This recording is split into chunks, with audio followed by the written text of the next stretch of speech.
Welcome to Web of Tomorrow, a show about the web and the people who build it. I'm Adam Garrett Harris, and I want to thank our first sponsor, vSchool, who are refactoring technical education through their immersive courses in full-stack JavaScript development and experience design. And this time I have not one, but two guests. Dave Smith is a software engineer working on Amazon Alexa and a co-host of Soft Skills Engineering podcast. Jamison Dance is the other co-host of Soft Skills Engineering and is an engineering manager at Walmart Labs. So welcome to the show. Hey there. Hey. Thanks for having us. Yeah, no problem. So Dave, you were on the show way back on episode 24, almost 3 years ago. Oh, wow. Yeah. And I wasn't on that episode, but Riley talked with you about your programming background, all the way back when you were programming like TIA calculators to Dave, you've come so far in 3 years. Yeah, Wow. I mean, yeah. And are you still building production systems in TI calculators 3 years later? Oh, yeah. You should see, you cluster these babies together. You can fill a whole rack with them, connect them through infrared and those little audio cables. And I don't think those calculators have changed at all. Like, they're still exactly the same and the same price. Yes, much to my chagrin, because now I have high school children who also need to buy them for the same price that I bought them in high school. I wonder if the Mario games on calculators today are also mining Bitcoin. Do they connect to the internet now? They probably do. I doubt it. I doubt they've changed anything. It's just on the off chance that someone like plugs it in through some arcane daisy chain. You just got a bunch of hashes. Yeah. And you were the engineering director at HireVue at the time and talking about programming your sprinkler system with React. Yep. I don't know. Are you still running that system? No, because I moved, and so I had to rip it all out and put back the normal system, because there's no way the people who were renting our house could figure out how to SSH into the system to get it started when it crashes. That was before React was mainstream, so it wasn't reasonable to expect they maintain it. Right. Now though. Yeah, now I just leave it. Yeah. No problem. Okay, and give us a little update about where you are today. Okay, so for the last 2 years, I've been working at Amazon, working on Alexa. I'm a senior software engineer here, and I spent most of that time in Boston, actually, working in their Cambridge office, which was really cool. And then just a couple months ago, moved back to Salt Lake City, where I continue working on Alexa. Awesome. And how is that working remotely? Do they have very many remote employees? No, it's not a thing Amazon does very often. I'm actually working in an office here in the Sandy area, and most of my team is remote, but quite frankly, working out of Boston, most of the people I worked with were in Seattle anyway, so it's kind of the same. In fact, a little easier because I'm 2 hours closer in time zone. Okay, cool. And Jamison, can you tell us a little bit about yourself, how you got into coding? Sure. So I started programming when I was 21 in college. I took an intro to CS class because I had a friend who told me he thought I would like it. And I don't know if that was a compliment or an insult, but he was right. I took the class and I really liked it. It's not the most exciting origin story. I just went to school for a while and then figured out what to do with my life by going to a class and enjoying it. But I feel like I came to it pretty late, and nice. I had a friend had a lot like that, and catching up to do.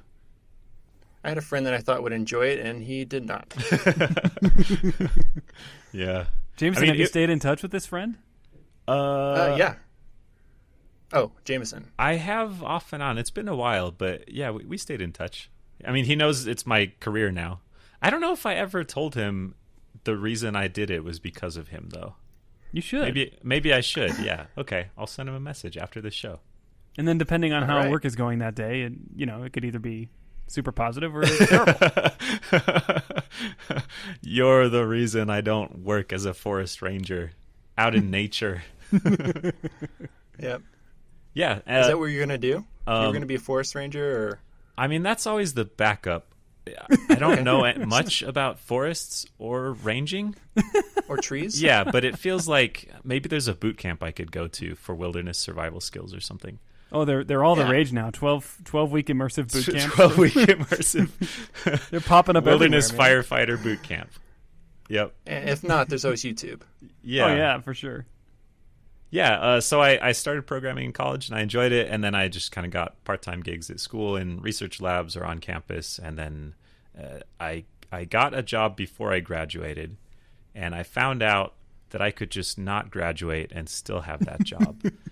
So I accidentally did that and didn't ever finish college. I have one class left still, but for a couple years I had 2 classes, so I'm getting closer. You're halfway there. Ever closer, yeah. Oh, and you're like that frog that jumps halfway to the pond every time, but since you're dealing in discrete numbers, you'll never close that final gap. Is it Zeno's paradox, but just for college graduation? Is that what you're saying? That I get halfway closer to graduating, the distance cuts in half, and then yeah, I think that describes. I'm unclear how it ever terminates too, just like Zeno. So then I worked at consumer kind of product startups for a while. I did some consulting, and then I've been at Walmart Labs for almost exactly a year now.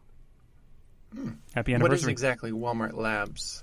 Walmart Labs is a lot of different things. I think now it's kind of all of their e-commerce stuff. So just imagine Dave and I glaring at each other right now, because he works for Amazon and I work for Walmart. So right. we're just glaring, right? But Walmart Labs it's not hard to imagine looking at your avatar. Yeah, just a scowl.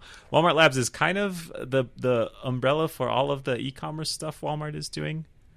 There's a lot of people that work there. I think our general Slack channel has 30,000 people in it. Whoa. But I don't know all those people. I know some small fraction of them. So I hope you have that channel muted. I do, and it's actually not as bad at just everyone blasting here notifications as I would expect. I'm in smaller channels that are much worse. So Oh yeah, Slack life is okay. I wonder if Walmart caused some pretty serious scaling problems for the Slack team when they first launched that channel. I mean, scaling like how deep their pool of money is that they dive into. They're probably fine. And how did y'all meet? Oh, how did we meet? I don't even know. Yeah. Do you know how we met, Dave? I don't remember not knowing Jamison, so I'm not sure we ever met. Maybe like a meetup? But yeah, I don't remember a discrete like time that I met Dave. It might have been at a meetup because we both went to Utah JS meetups. There's some local JavaScript meetups. Dave spoke at the very first conference that I ever put on. And then Dave was a guest, or not a guest. Dave was a host for a long time on a podcast I was on with him. But I don't remember. We had to have met before those things, so I don't know. Well, you're getting dangerously close to amazing. our big secret, which is that Jamison and I are actually 2 voices of the same person. So we have trouble with questions like, when did you meet? Yeah. At creation. Yeah, I think, Nice. I don't know how long it's been even. I don't either. We just have known each other, and then like my brain backfilled that back into as far as I can remember, I think. The funny thing is, I don't even probably at a remember meetup, what though. you look like half the time.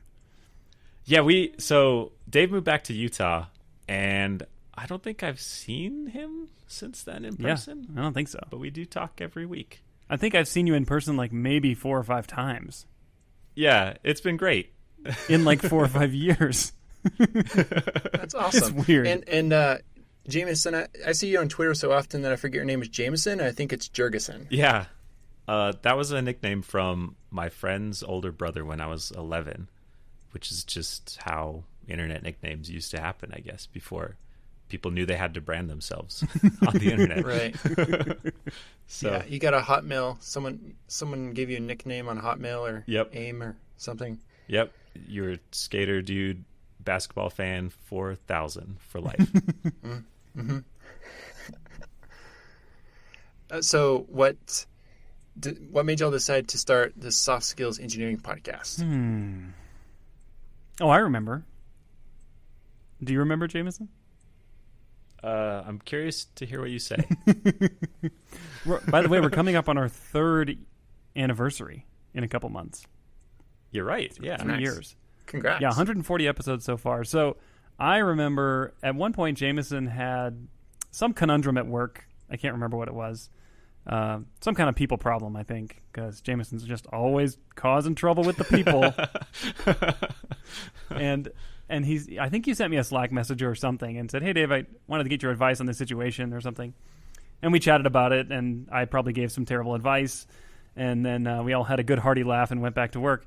And then I think the next day, Jamison was like, "Wouldn't it be nice if we had some kind of way to get advice like this?"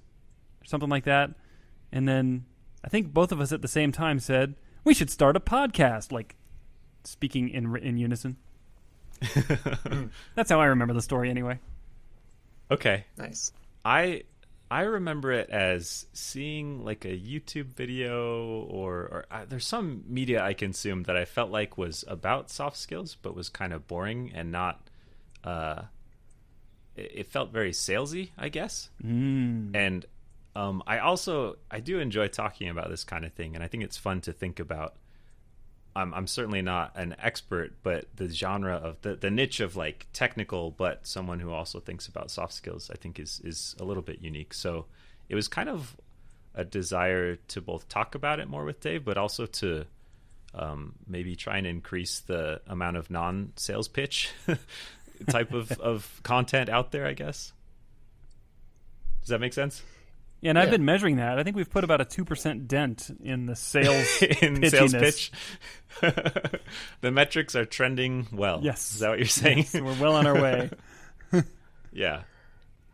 Yeah. But seriously, like this subject matter is chock full of people who have a book to sell or have a course you can take or have a consulting gig about coaching or whatever it is. There's a handful of folks out there. And Jamison and I thought, wouldn't it be cool to get some like real advice? Well, I shouldn't say real advice because other people's advice is real too. It's like how the Daily Show. I don't know. Are you familiar with the Daily Show? Yeah. Back when is that a like political comedy? Yeah. So when it was Jon Stewart was the host of it for a long time, and he would always claim it's a comedy show. It's not a news show or a politics show. Whenever anyone tried to hold him to journalistic standards. Exactly. But then he would like go out and do some, I don't know, fairly informative politics journalism stuff. Yeah. So I feel like we get to play both sides like that, where we want to, we can be like, hey, it's a joke. Nothing we say is serious. We're just having fun. But we can still kind of like wrestle with some hard problems and try and help people. So we get it both ways. Yeah, so what really sets our show apart, I think, is that we are in the trenches engineers doing engineering work every day. And so when we speak from experience, we're talking like about our lives as engineers. And I think people find that interesting, more interesting than like, the author who has a book to sell who is actually a formally trained marketing expert, but is talking about engineering. So that's kind of our thing. Yeah. We are completely marketing illiterate, sales illiterate, and to us, that's an advantage. It means there's a bunch of work that we're not capable of doing, so we just don't worry about doing it. Nice. Yeah, so like speaking of work and advice, like how do you come up with answers? Are you learning about this kind of stuff through any other medium or just kind of through experience? Look, we spend hours researching the latest material from Harvard Business Review and other fine institutions every time we get a question. I'm on LinkedIn every day reading all those think pieces. I find most of the best content comes from LinkedIn. From my cousin's church mate who I'm connected to. Just all about the waste management industry. So I think that about sums it up. So I think that's a good question, and we don't have like a very deliberate research process, as Dave is illustrating. But I think this is a topic we're both intrinsically interested in and want to do a good job at work. So I feel like the answers come from both things that we've tried that didn't work and things that we've tried that have worked, and our own. I feel like the answers are output from my day job, basically. Yeah. Where Dave, you talked about like people who write management books, but I buy those books and then I read them. I try to do what they say, and sometimes I feel like it works out and sometimes it doesn't. But it's kind of, there's not a formal research or content production process because, like Dave said, it's a lot of what we do day to day. So, and let me just tell you, like, talk about what we know. We don't shy away from these hard hitting, edgy topics like how do I deal with a coworker who has stinky feet. You know, like, we go after that. And, like, I challenge you to find another podcast that's going after issues like that. Yeah. Have you answered that question before? Oh, yeah. Okay. Absolutely. Yeah, we did. Okay. We did. That's episode 131. Oh, my gosh. Gotcha. You even know that? Yeah, I mean, how could I forget? It's easy. Jamison had some real good insights on that one. Okay. But seriously, we speak from the heart. Like, when people ask us questions, and by the way, we get, I don't know, we've got like well over 100 questions in our backlog that people have written in so far that we haven't gotten to yet after answering a couple hundred in the past. And we speak from the heart. Like, and I really try to say, like, well, you know, I've been in an experience similar to this, and here's what happened. And I think people find that interesting because it's like, I'm an engineer. I listen to, you know, as an audience member, I'm an engineer, and I have my own experiences, and I often wonder, do other people have a similar experience to me, or is this like a completely unique thing? And I love it when I hear other people say, oh yeah, I've been through that same problem, and here's what I did. And I'm like, it just feels so good to know that I'm not the only one out there struggling with a stinky-footed coworker. Right. Like, even if you don't have a good answer, it's just good to know that someone else has dealt with that. Yeah, maybe that gives me an idea. Maybe we should pivot the show to just reading all the questions and not actually answering them. Just say, the backlog I'm sorry quickly. for your pain, and then read the next exactly. one. Okay, next question. We'll just rename it the Empathy Show. That's all we do. Yeah. Yeah.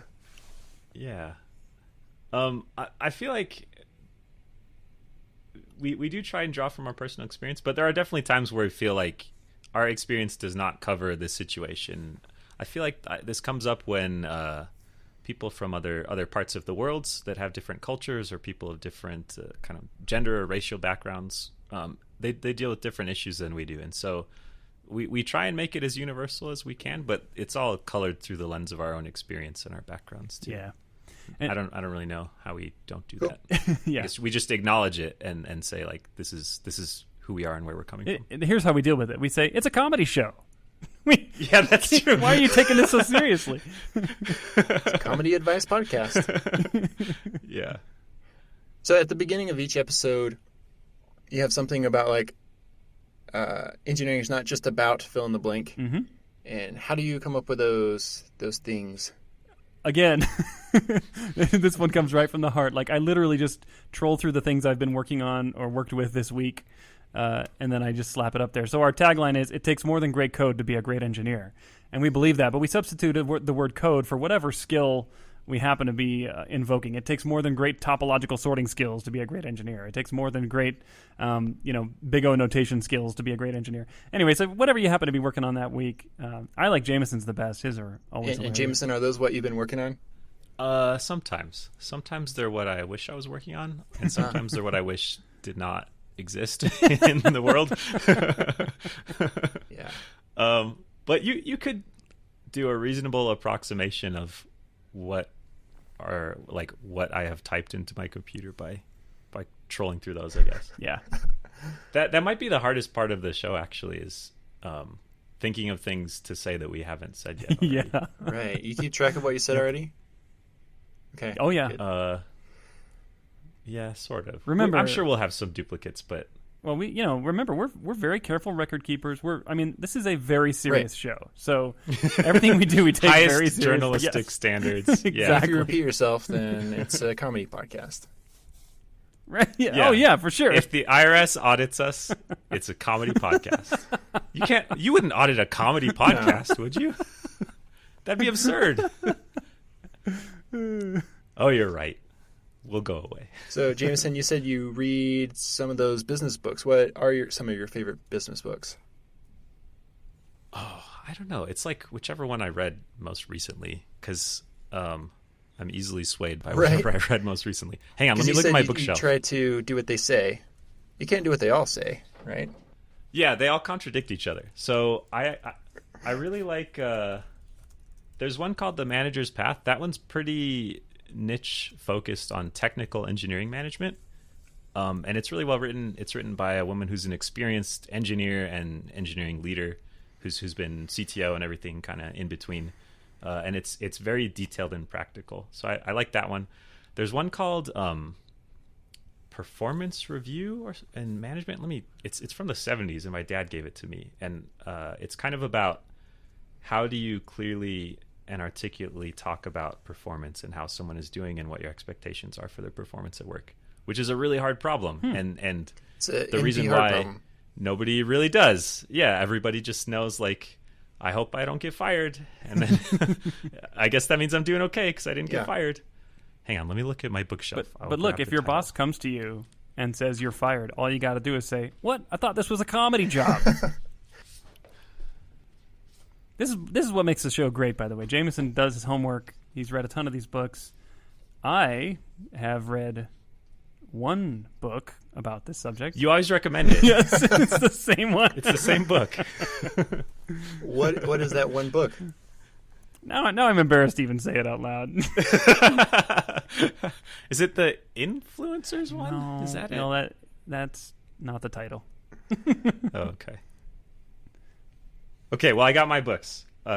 Performance Appraisal and Human Development. It's this like ratty old copy that has all my dad's notes from when he was a young manager, so it's kind of fun to read through. And then another one, which is also an old book, is called The Effective Executive. Oh, yes, I've heard of that one. That one's good because it's short, and I feel like it was written before. I feel like a lot of these books get into kind of pop psychology as a way to market themselves and make themselves more interesting, but also that makes them a little bit fluffier to get through. Like they'll just cite the same studies and experiments. So this is like pre Malcolm Gladwell, and this. Oh yeah, this is from the 60s. This is just some guy who charges giant megacorps a ton of money to make their lives better, and just talking about how to effectively manage your time and your output. Nice.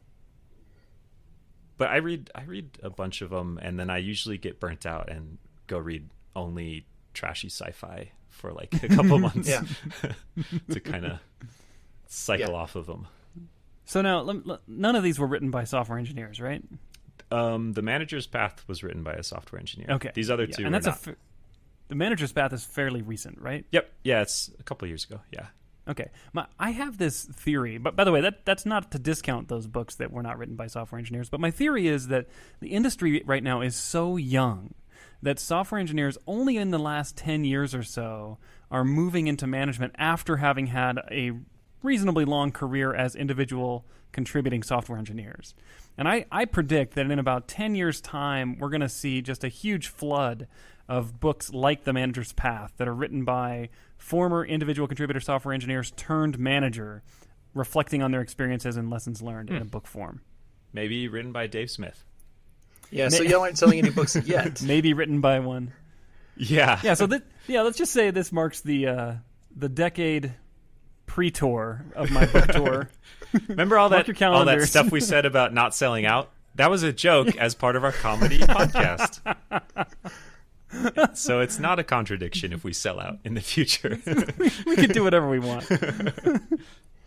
Cool. So, Jamison, your Twitter bio says you're interested in the Dunning-Kruger effect. Thought that was pretty interesting. Can you explain that? It's more like I live it.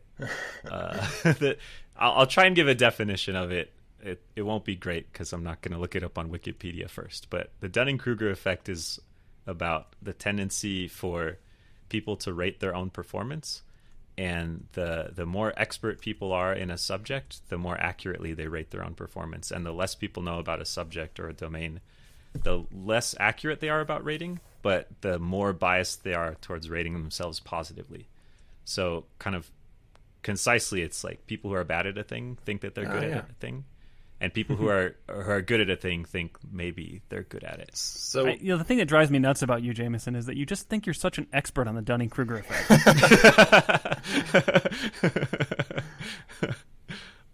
It's kind of like the flip side of imposter syndrome, where you may be talented and accomplished in your field, but you just think But if they only knew that I'm just a hack and I have to Google how to write a for loop every time or whatever the thing is that you think makes you an imposter. Yeah, no, Dunning-Kruger is like, you don't know what you're doing, but that convinces you you're awesome because you don't know how hard it is.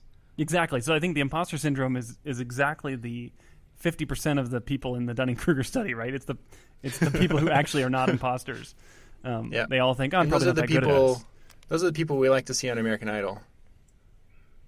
Yes, yes, and quite frankly, they're the teammates I love to work with. Which ones? The ones who don't think they're really good, but they are really good. Oh, those ones. ones. The other side. They're Yeah, I thought you were talking about the other ones. Oh, well, you too. guys are mean because I like the Susan Boyles of American Idol. You know, the people who are like, Well, yeah, both are good. they don't think they're great. But you just like to laugh at people who think they're better than they are. So cruel. I don't know that much about American Idol. I'm sorry. That's because you spend too much time reading business books. Yeah. This episode of Web of Tomorrow is brought to you by vSchool. Established in 2013, vSchool is an award-winning coding bootcamp located in Salt Lake City, Utah. And it's the first of its kind in Utah. It's a truly immersive environment. They have alumni at Google, Adobe, Domo, and IBM, to name a few. They're really making it affordable to launch a career in tech. They're GI Bill approved. And they also have a pay later option where you pay no tuition until you start making over $40K. You'll immerse yourself in learning new skills like full stack JavaScript development or experience design. They have a 7-to-1 student-teacher ratio, and you'll get dedicated one-on-one mentorship. So they really take care of everything so you can just focus on learning. Check them out at vschool.io. If you go visit, tell them that you heard about them on Web of Tomorrow, and it'll help support the show. vSchool, refactoring technical education. And thanks to vSchool for sponsoring the show. So, Jamison, you help run React Rally, is that correct? Yep. Yeah, React Rally is a conference that I co-organize with my good friend Matt Zabriskie. It's in Salt Lake City in August, usually in kind of the end of the summer. And it's loosely around React. It's more like stuff interesting to people who like to write React, but it's not all top 10 weird React tricks that will make your code better or whatever. It's we had a talk about by Evan Koplicki, the creator of Elm. We've had stuff about kind of software anthropology and kind of the culture on software. And then there is some kind of very React focused stuff. That's cool. So how did you end up starting that? Hubris. It was because I went to a few conferences and thought these things could be way better if only I were in charge. And all my good ideas were the things that happened. And then a slow realization, kind of like the Dunning-Kruger effect, actually, where I volunteered at a few conferences and attended at a couple and spoke at a couple. And I really enjoy tech conferences and the experience of being around a community of developers. But I did feel like there were some unique things that I wanted to try, or I don't know if they're unique, just things I didn't see at other conferences that I wanted to try. Yeah. And then a little bit of just like ego, like I want to make my thing and then it'll be good because it's mine. Yeah. That's a good thing you didn't know about the Dunning-Kruger effect when you decided to... Yeah, I mean, the Dunning-Kruger effect is probably responsible for a lot of successful businesses, not just failed ones. I was just thinking about that. Like, I get pretty discouraged because I think about things like the Dunning-Kruger effect, and I'm like, oh, I shouldn't even try that. I'm not an expert, you know? Yeah. I don't want to look like that idiot Dunning-Kruger effect guy. Yeah, you hear the cliche about how you didn't know what you didn't know, and that's why you were, I don't know, bold enough to do it or whatever. I mean, it's not like a bold, brave stand to start a tech conference, but it was a thing I wanted to do.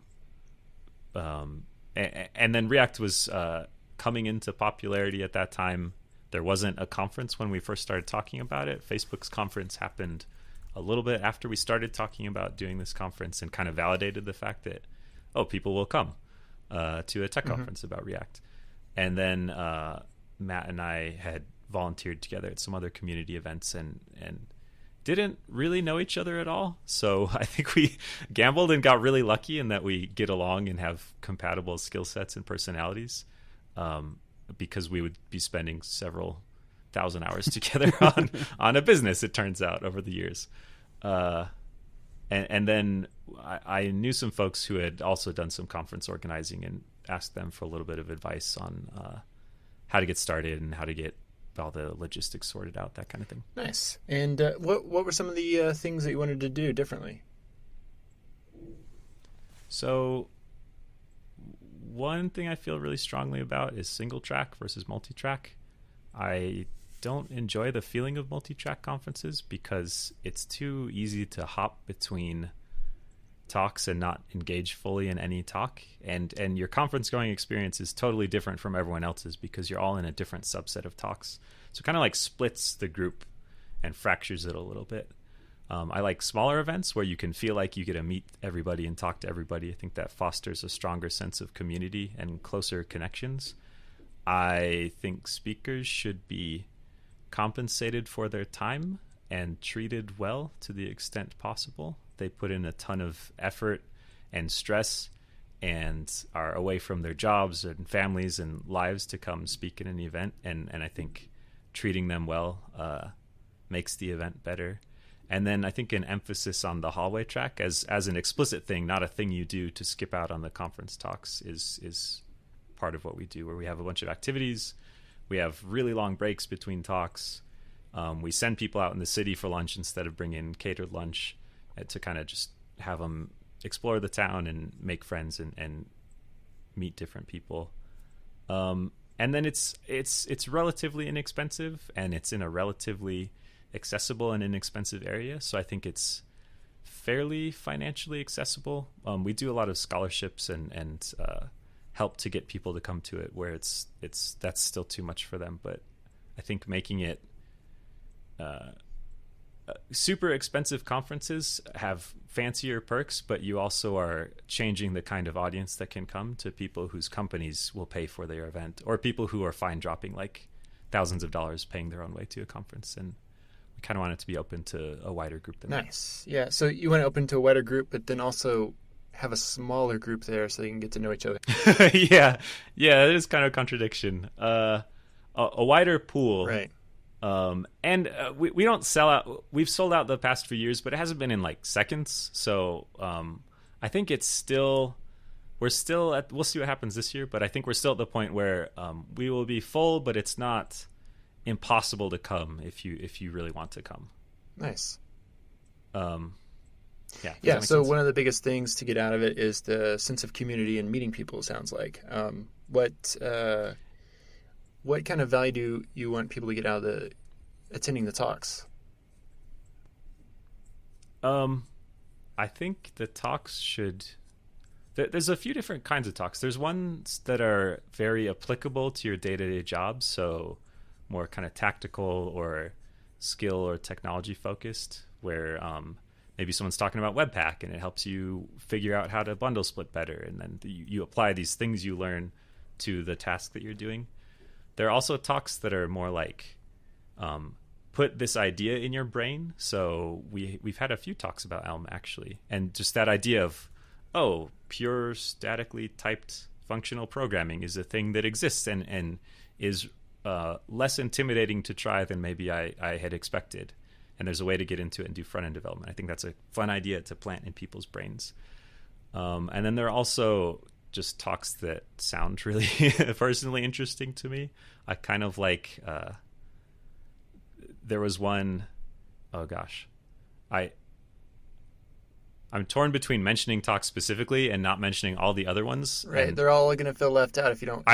They're all my children, right? Like, yeah. Let's just say that if you don't mention my talk at React Rally, I'll be super offended. Every talk but Dave's talk is my favorite talk. We had one in 2018 where someone brought I think it was a double bass, like one of those upright standing bass. It was that and a trumpet player and a vocalist on stage. And they had someone... Cellos? It's bigger than a cello. I think... Okay. Yeah, but I don't know what the real word is for it. Upright bass sounds maybe. Right. But anyways, he brought like this little band on stage, and he had to talk about the React component life cycles and he had the band perform pieces inspired by the React component life cycles. And that was just a fun experience. It was cool to be in the audience and see this band like play the component did update method and whatever that meant to them. And it was kind of wild. That was really fun. So I guess the talks kind of help set the tone for the event in that it's you can learn practical things. You'll also probably hear some stuff you might not know you were interested in, and then you'll probably hear some things you just don't care that much about. But you're all in it together with everybody. Cool. So is that where the idea of Elm got planted in your mind, or did you? Because I know something you're interested in. Did you learn about it earlier? Like I don't remember when I met Dave. I don't remember when you met Elm. Yeah, we had an Elm talk at the first React rally, I think, in 2014. I don't think it was 2014. Wait. There you go. 2015. Yeah, 2015. But I already knew about it then, but I don't think I had written very much. And then that's kind of when I started getting into it a little bit more. And then I gave a talk about it in 2016, and I used it at work a little bit in 2016. And I follow it, but I don't write it professionally right now. That's kind of the current state of Elm and I. I think it's great, and I do something completely different at work. Cool. Yeah, I really like that idea of a conference talk just planting the idea or the seed of an idea in your mind. And that's one of those things that's hard to go back to your employer and say, this is the value that I got out of this conference that will help me at work. But I think it's really important. Yeah, I think there's a genre of conference talks that that communicate information in a way that would be hard to communicate over a blog post, for example. And we have all kinds of talks, but there are some talks that are kind of like, here's how to use this thing.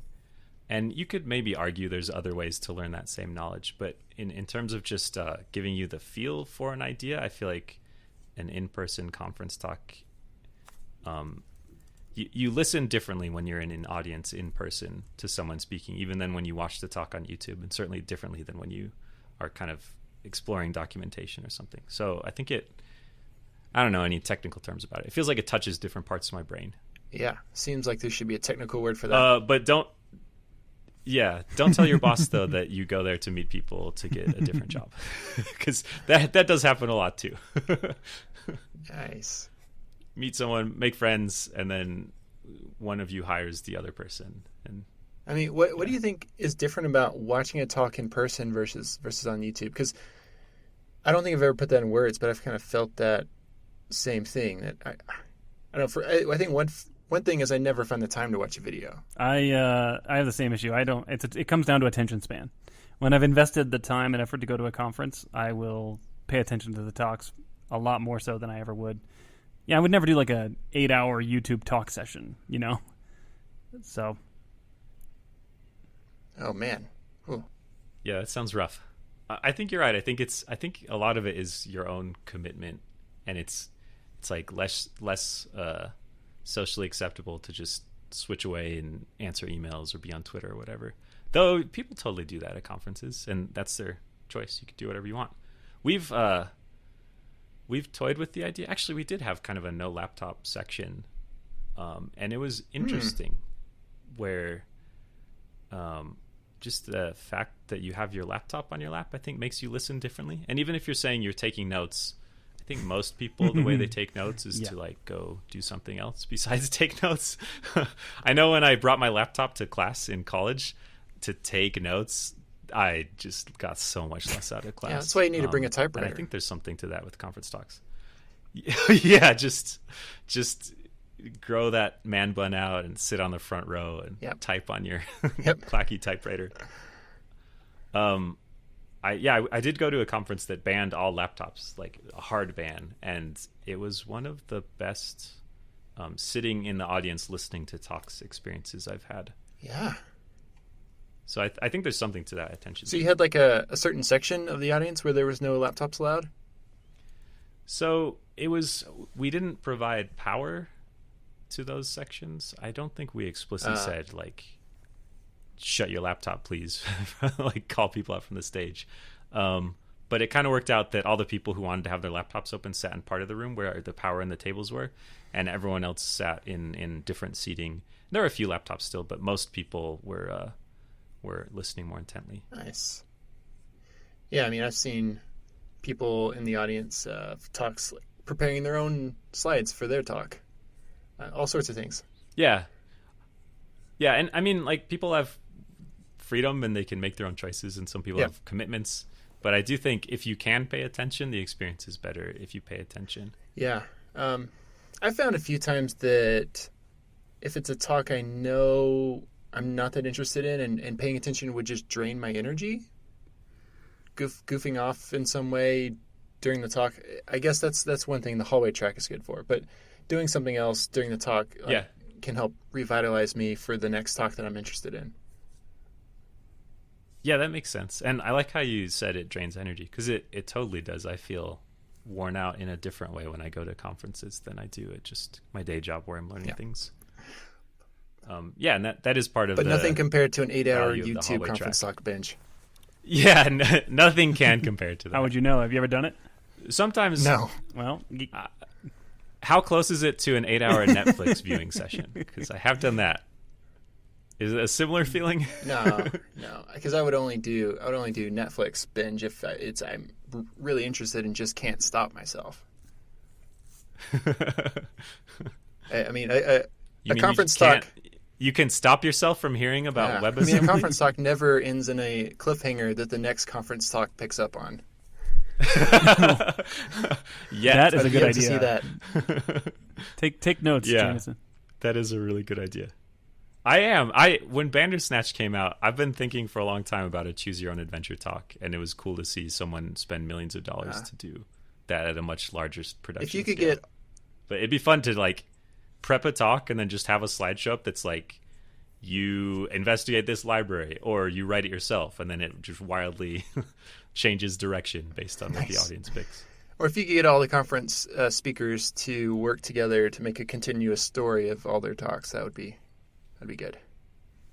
It sounds like a plan. All right. I'm pretty much out of questions. Well, we've got a backlog of about 100 or so soft skills engineering questions, if it would help. Yeah, I was actually considering, like, should I ask like a soft skills question? But I can't think of any. That means you've got it all figured out. I'm impressed. Do you have any coworkers with stinky feet? Because no, we got one of those. Okay, sorry, that one's in the can, ready for you. I'll go back and listen to 131 if I need to. Well, where can people find you and your podcast online? Go to softskills.audio. That's our website. I'll bet you didn't know .audio is a top-level domain, but it is. And dance. And then... Oh, yeah. That's right. I forget about that sometimes. I'm still waiting for them to make Garrett Harris a top-level domain. Yeah. Garrett-Harris. Yeah, that's coming, I'm sure. Anyway, go there. Or, really the best thing to do is just pull up your podcasting app if you listen to podcasts and just search Soft Skills Engineering. And we'll be right there in the search results, and then subscribe and bask in the awesomeness. Remember, it's just a comedy show, and if you take any of our advice seriously, that's a mistake. Unless it makes you a ton of money, in which case it's not a comedy show at all. You can send in a testimonial. So Absolutely. It's either sorry or you're welcome. Yeah. That's the tagline. And where else? Anywhere else people can find you online? I post a bunch on Twitter. I'm Jergason, Jergason on Twitter. I have a blog, but I don't write there that often. It's jamison.dance. And it is a TLD, which is cool. Somebody showed me that, and then I snapped it up. That's pretty much... I mean, obviously LinkedIn, but those are the three main places. Have you written any good think pieces on LinkedIn recently? All of them. All of the good... It's kind of like a ghostwriting service for my ideas. I see. Other people write your stuff. Yeah, you just... Anything you see out there has some roots in my deep thought. No, I haven't written anything on LinkedIn yet. Cool. Neither have I. So you won't find me there. And then if you search for Dave Smith on Twitter, you will find a bunch. Yeah, just pick one. Pick the one you like the best. No, I'm going to search. I'm going to go pick one right now. I'll give your Twitter handle if you won't, Dave. It's DJ Smith42, right? Aren't you DJ Smith42? Yeah, I'm on Twitter at DJSmith42, but I'm finding many more interesting Dave Smiths here in the search results, so you might be better off. Time to acquire them. Oh, good point. Nice. Well, thanks so much for coming on the show. It was fun talking. Thanks for having likewise. us.